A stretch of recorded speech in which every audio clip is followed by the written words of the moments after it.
Bonjour à tous. Alors, je vous propose un nouveau tour qui s'appelle l'acrostiche phonétique. Alors, pour faire ce tour, j'ai besoin d'un petit peu de matériel. Il me faudra des pions et puis il me faudra ici une feuille qui est en fait une prédiction que j'ai écrite.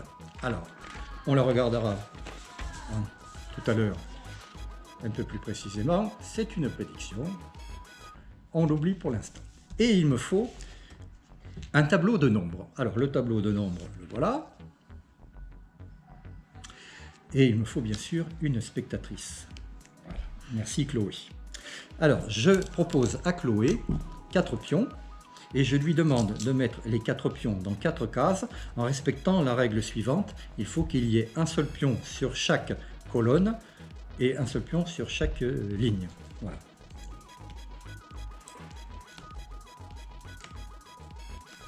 Voilà, donc c'est respecté, c'est parfait.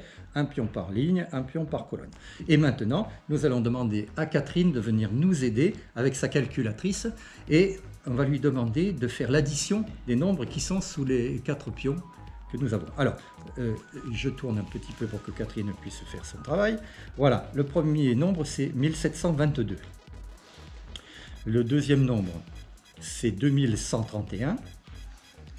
Le troisième nombre, c'est 1566. Et le quatrième et dernier, c'est 2222. Alors, il faut donner le résultat de l'addition de ces 4 nombres. Catherine, combien trouves-tu? 7641. Tu veux bien l'écrire sur la feuille? Alors, nous allons en effet garder cette feuille témoin. Voilà. Alors, je vous ai dit que j'avais fait une prédiction. Alors, est-ce que j'avais prédit 7641?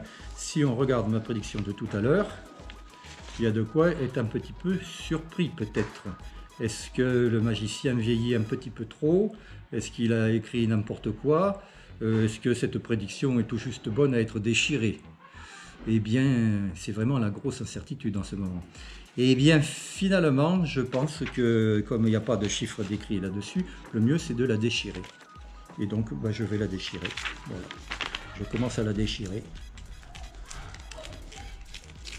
Alors, de préférence, je vais commencer par jeter le gros morceau de mon découpage approximatif avec mes pauvres petits doigts. Et voilà, je déchire, je déchire, je déchire, je déchire, je déchire. Le gros morceau, je n'en veux plus. Qu'est-ce que c'était que cette prévision? Et puis il me reste un petit morceau. Qu'est-ce que c'est que ce morceau? Oh, si on le mettait comme ça, peut-être on lirait quelque chose. Qu'est-ce qu'il y a d'écrit? Oh, c'est les débuts de 4 lignes. Mais alors, sur la première ligne, on voit le mot 7. Oui, mais 7, ça, en se prononçant, ça pourrait faire penser au chiffre 7. Sur la deuxième ligne, on voit si, ce, mais ces deux mots, ça peut faire penser au chiffre 6. Et puis, la troisième ligne, ça commence par 4. Bon, alors ça c'est très clair. Et puis la dernière ligne c'est 1. Mais 7, 6, 4, 1, peut-être que ça fait penser au nombre qui s'écrit 7, 6, 4, 1, c'est-à-dire le nombre 7641. Donc il semble que finalement la prédiction était bonne à une déchirure près. Étonnant, non? Voilà l'explication. Sur cette feuille, il y a un carré avec 16 cases blanches qui correspond au carton de tout à l'heure. Mais en plus, il y a une ligne sur fond gris et une colonne sur fond gris. Au départ, j'ai commencé par choisir dans les 8 cases sur fond gris, j'ai choisi 8 nombres que vous voyez ici. Et le total de ces 8 nombres a fait 7641. Le nombre qui me sert à fabriquer ce tour. Voilà. Et ensuite, qu'est-ce que j'ai fait? Eh bien, dans chacune des cases blanches, j'ai fait l'addition du nombre gris de la verticale et du nombre gris de l'horizontale. Par exemple, dans la case que je montre avec mon doigt ici, j'ai additionné 1533 avec 1029 et le total c'est 2562. En fait, sur les cases blanches, ce sont tout simplement les résultats d'une table d'addition. Voilà. Et donc on a rempli les 16 cases blanches comme ça, à partir des 8 cases grises grâce à l'opération addition. Quand vous mettez les pions en respectant l'idée de un seul par colonne et un seul par ligne, par exemple avec cette situation-là, le jeton rouge cache un nombre qui est égal à la somme du nombre gris qui est là et du nombre gris qui est ici. Mais le deuxième jeton rouge correspond à l'addition de deux autres nombres gris qui ne sont pas les mêmes parce qu'ils n'ont pas droit d'être sur la même verticale ou sur la même horizontale. Même chose pour le troisième.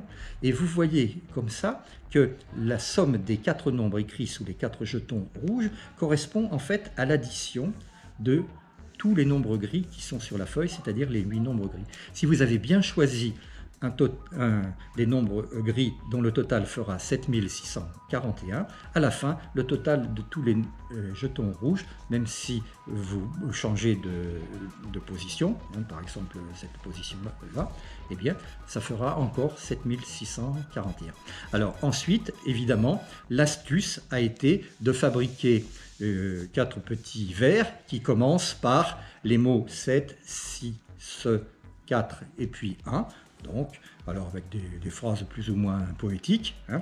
Et puis, évidemment, pour pouvoir le découper correctement, eh bien, j'ai utilisé, je ne sais pas si vous voyez, j'ai utilisé une épingle et puis j'ai fait plein de petits trous avec mes épingles de proche en proche. Et comme ça, avec mes doigts peut-être un peu maladroits, j'ai réussi à peu près à déchirer en suivant le contour qui me permet d'obtenir ce morceau de papier qui donne la solution du tour. Voilà.